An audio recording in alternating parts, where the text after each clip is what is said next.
ownership is in his name, and now he is not giving me my payment. So suit for price is, that means seller can sue the buyer for the price, right?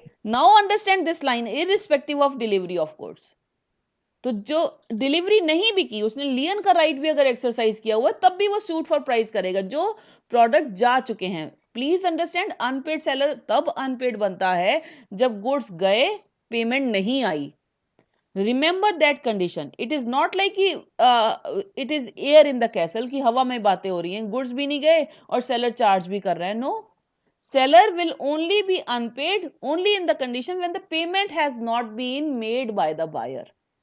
So suit for price is the foremost right, बच्चे, that is very much important, foremost right to claim for the price. So it is basically, अगर मुझे 3 word में समझाना हो आपको कि क्या ये राइट है, claim for the product price, claim for the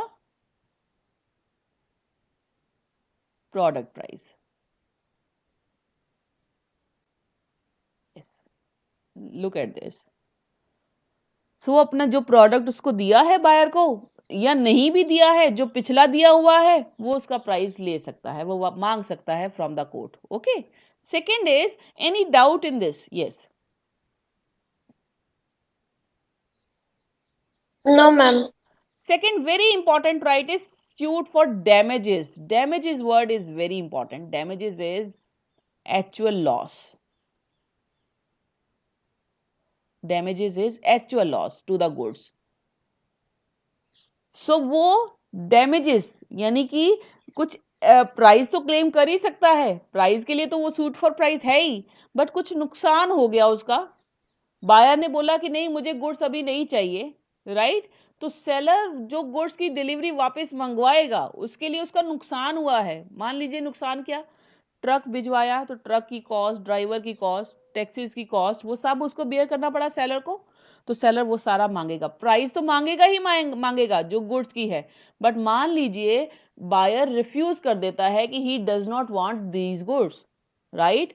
उस केस में he can have a right of damages, यानी कि he can ask for all the actual loss which has happened with him, कि मैं क्यों आपका खर्चा उठाऊं.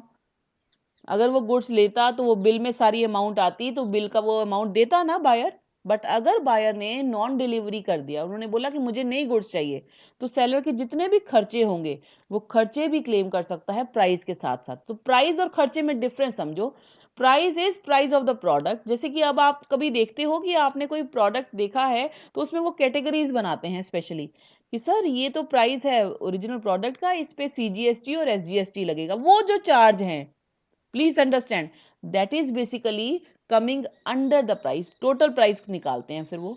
ऐसे ही जब सेलर गुड्स भेज रहा है तो वो कुछ भी ना कुछ खर्चे करके भेजेगा, पेमेंट हो जाती तो वो खर्चे और प्राइस सब कुछ ही आ जाता, क्योंकि बिल में सारा ही अमाउंट आता.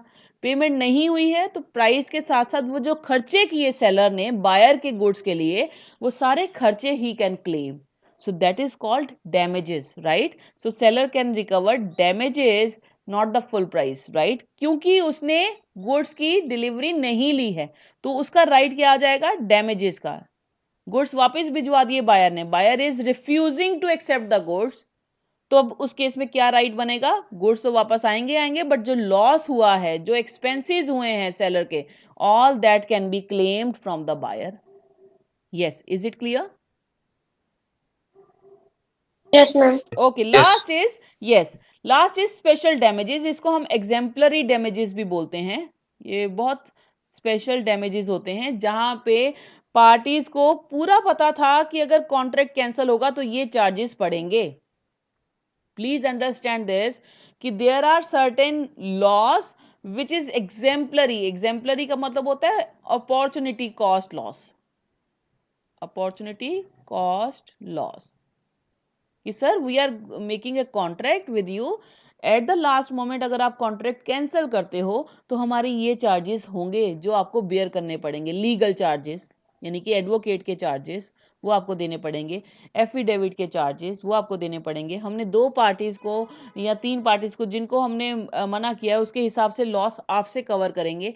These are those special kind of damages and interest which are claimed from the buyer. कि सर आपको हम जो गुड्स डिलीवर